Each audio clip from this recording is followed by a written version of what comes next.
All right. Hi, everybody. This is Mr. Crook. Hope you guys are doing well. And had a lot of questions in terms of rounding, all right, with the Edgenuity. And again, it's the first time I've been using Edgenuity as well. I can't see everything you guys see. But the important thing is that you guys make some progress. But I heard some frustrations in terms of rounding. Um, so I just briefly want to talk about how things are rounded um, properly. Okay.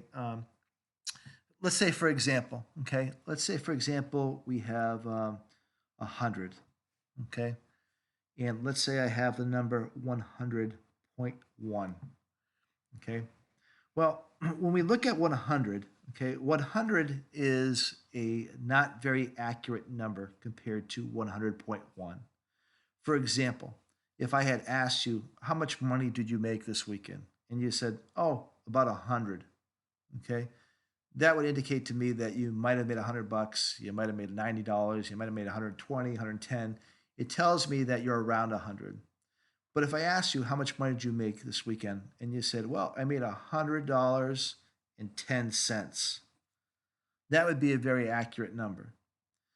Now, if I said, okay, we're going to add these two numbers together, well, this is not an accurate number, and this is a very accurate number.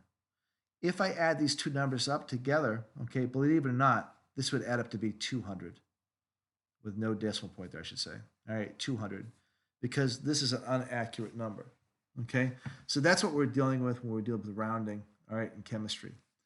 So what we have to do is look at what's called sig figs. And I'm just going to give you the brief, quick and dirty lesson on this, okay, so that when you're working with Edgenuity, you're able to get the correct answers. All right. So if I have a number, let me do this. If I have a number with no decimal point, okay, so let's say I'll take the 100 again. If I have no decimal point, all right, I have to determine the number of sig figs. The rule for determining the number of sig figs, okay, with no decimal point, is you're going to read right to left. The first non-zero digit counts. So this would have one sig fig, okay? Every other digit thereafter would count as well. So read right to left, first non-zero digit's a 1, all right? If, let's say, I had 10100, again, no decimal point, read right to left, first non-zero digit is 1, every digit thereafter. So this would have 3 sig figs. This would have 1 sig fig, okay? Now it changes when you have a decimal point. If I have 0.001, okay, instead of reading right to left, I read left to right. Same rule applies. First non-zero digit, every digit thereafter. So this would have 1 sig fig.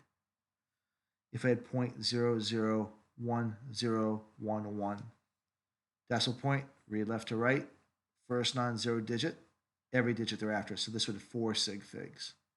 Okay? The more sig figs you have, the more accurate of a number you have. Right? There is no perfect measurement in science. Okay? And so that's why we use the sig figs and this rounding technique. Right? Your math teacher says will tell you there's perfect numbers, but there really is not a perfect number. Okay? At least when you're measuring, I should say.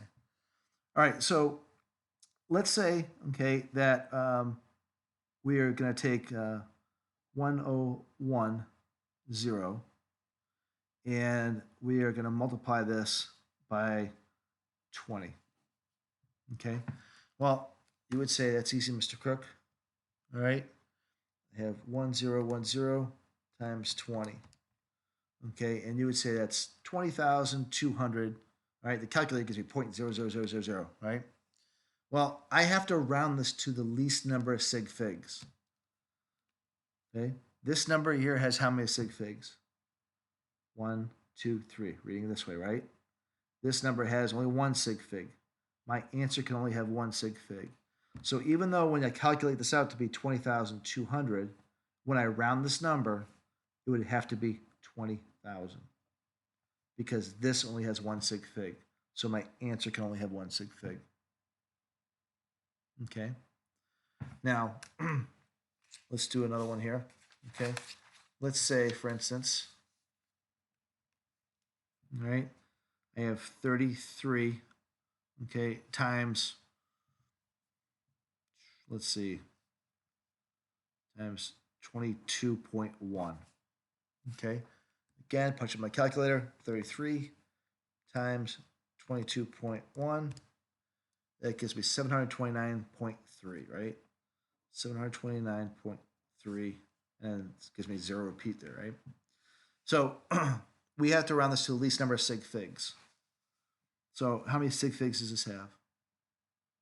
Right, a decimal point. So we read left to right, first non-zero digit, every digit after. So this is 3 sig figs, 3 SF. Right, this is going to have how many? 2, right? 2 sig figs. So my answer can only have 2 sig figs in it. So round this to 2 sig figs, okay? Is this closer to 720 or 730? 730 would be my answer, right? So that's how the rounding works in terms of multiplication and division. You have to round to the least number of sig figs. Now, if we're adding or subtracting, okay, it doesn't go by sig figs, it goes by number of decimal places. It's the least number of decimal places. So let's say we have 30.1, right, plus 20.000001. Okay, very accurate number, correct? Not quite so accurate. So we can't round to this accuracy. We have to round to the least accurate number, right?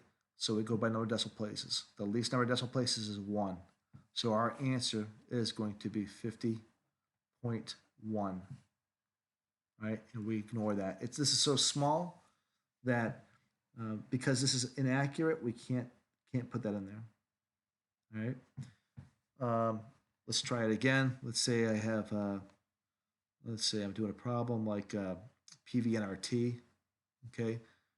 All right. So P, let's say with P, we're looking at 1.0 atmospheres. All right. V, we're looking at 2.2 liters. N, we're looking at 0.13 moles. Okay. And my temperature, okay, is 298 Kelvin. Right. And we wanted to calculate R, for instance, in this case. Right.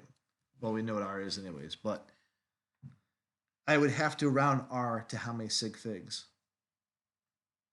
Well, this has 2, 2, 2, 3. So my answer could only be in 2 sig figs. Right? So I hope that helps in terms of rounding. It's not the most exciting stuff.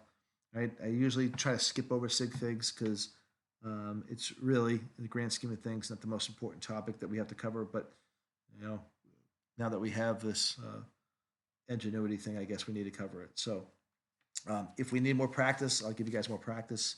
Right? But hopefully that helps you with that. All right. Thanks, and stay safe. All right. And like I said, just keep progressing on the work. We'll figure out the grades later. All right. Thank you, and talk to you guys later.